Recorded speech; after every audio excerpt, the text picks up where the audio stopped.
Hey everyone, I'm here today with Stephen Clydesdale. Good to see you, Stephen. Thank you, Peter. Stephen's family's been involved here for generations. Like Steve played junior footy here, played a bit of reserves footy here, but he had uncles, the Fritzlaffs, and also the Clydesdales obviously played a lot here, and legends of the club. You look at the life members, you were saying before, you've got grandparents up there as life members. Yeah.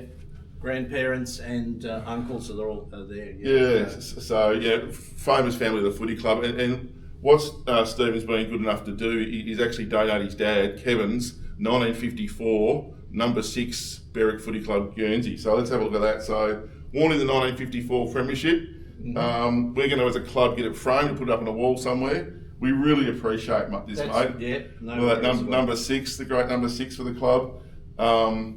So we're going to get this framed. We're going to get it up on the wall, get a little bit about what Kevin did, and we were just reading some of the old books, weren't we? There was you had an uncle on the halfback flank, your dad on the wing, another uncle on the half forward flank. In 1954. So like great, must have been great as a kid. Oh, it would have been fantastic for them. It's like them growing up together and then playing all together. It would have been incredible. And then we've got a photo. And then Stephen's also given us this photo from 1953, which was the year before the Premiership. So talk us through this, mate. That's on the back of the photo is the actual positions that they played. Oh, wow, yeah, okay. That's where they were, and then on this side is obviously the name. So that's my father up the front, up the top there, that's Kevin. Next to his brother? Next to his brother Robin, I think that is. Oh no, Jimmy that side. There, and then Frank is there. Brother-in-law there.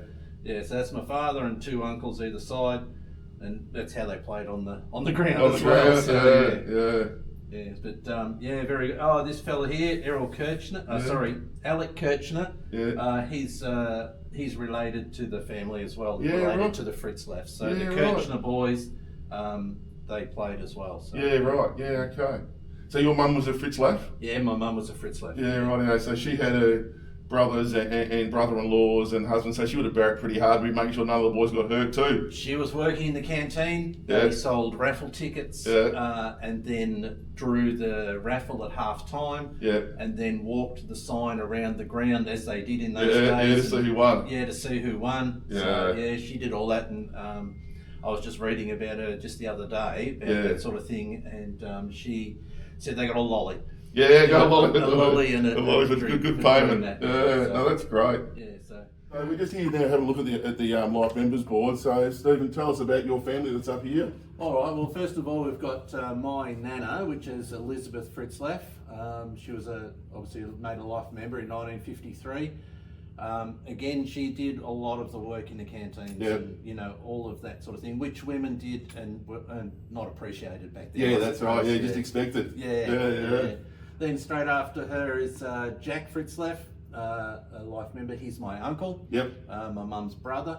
Yeah. And then down a little bit in 1964, we have Frank Fritzlaff, which is another brother there. So we have a mother and 2 sons as life members in the club. So. Yeah, that's amazing. That's amazing. So the only other place we've got there too, and I'm going to talk to the Gambetters later on, is Maxine Gambetter and her 2 boys, Skeg and Carrots as we call them, but Darren and Glenn. So it's amazing to see how great some of these families are. But that's incredible. And no doubt a sense of pride for you guys too. Oh, for sure.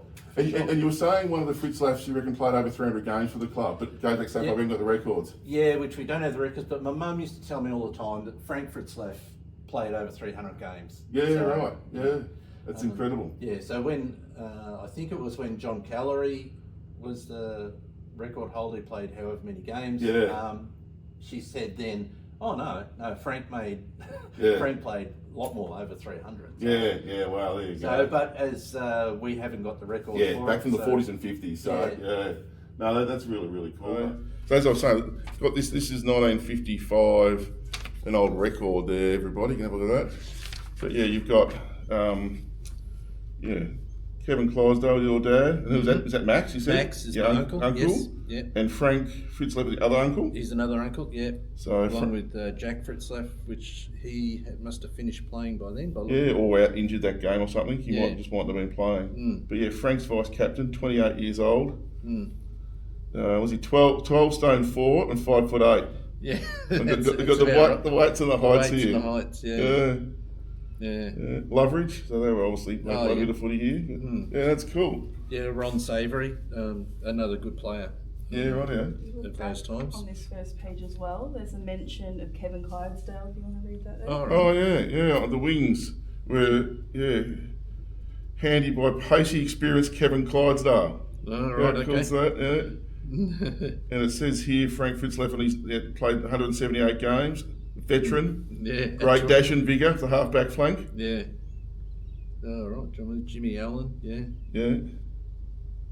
Oh, right, okay. So, yeah, and then Max Clydesdale here as well.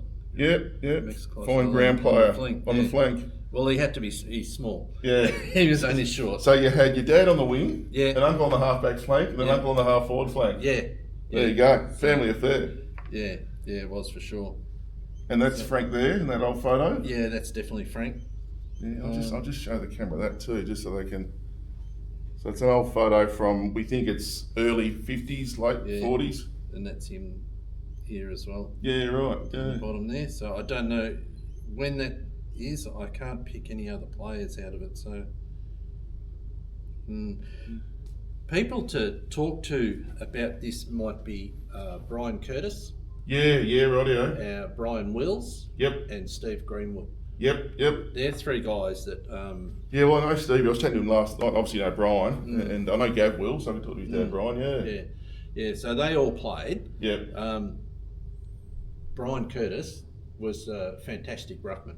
Yeah, right. And he had his little mate Alan Spreckley, was the rover, and the amount of times that it got tapped from ruck to Alan Spreckley as a rover was amazing. Yeah, right. They worked really well together. Yeah, no, that's cool. Obviously, Brian's son Simon's now president of the club. Yeah. So it's and I think Simon's got, like, Brian's a life member, and I think both Simon's grandfathers are life members here too. Right. So yeah, they're another family we're going to do a bit of work on. Yeah, that's cool. I'll show you this one. This one is from the end of August, pretty late in the season, 1953. So it's the second. 54. 54. So it's the second semi-final between Cranbourne and Berwick. And if you have a look through here, you'll find some names that you recognise. Yeah, Robin Clydesdale. He's another brother. Yeah. So yeah. You've got Fritz left there. Yeah, Frank Fritz left. Yeah. Robin Clydesdale, Billy Kane,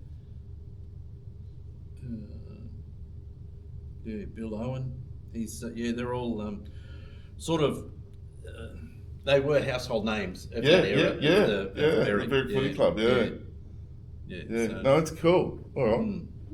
And a bit earlier here, someone's done this in the past. They've gone through old newspapers from around 1951, and they've written a list here.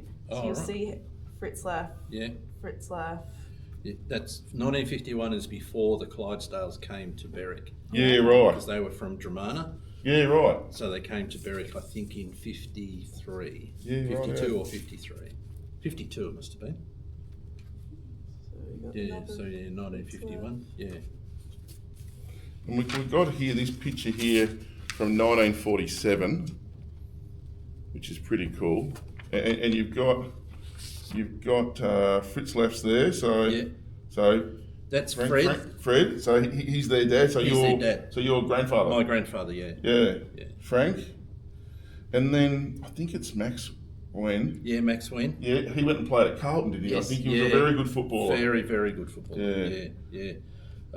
Ted Maudsley was another. Well, we got the award named here, the Ted Maudsley Award for the best club person here too. So and then Archie Brown there on. You're right. Yeah, Archie Brown. Yeah.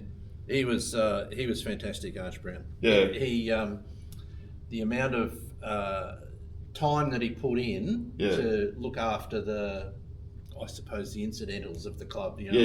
Footballs, made sure the lines were marked, and looked after the gate. All that sort of thing. That's why the old ground's named after him. The amount of years that he. Well, I think we've still got his old timekeeper's bell over there somewhere too. More than likely. Yeah, no, he's Tommy Watson. Cause I'm obviously next door neighbours to Tommy Watson. Right. So he's told me a lot about Arch Brown and how much he loved him. But no, that's very, very cool. He used to take the footballs home from training. Yeah.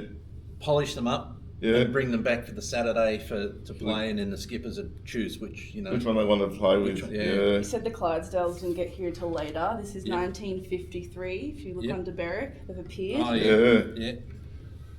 Number 5 and number 6. Yeah. Yeah. Robin Clydesdale. Oh yeah, so 3 of them in the side there. 3 brothers. Yeah. And Max, being the younger one, was probably in the juniors. At that stage. Well, he was. We saw that photo before. The town would have loved that. 1952-53, family rocks up, 3 brothers straight into the senior side. You'd be like, you beauty. Yeah. No, that's very, very cool. I thought that was good. Yeah, all right, cool.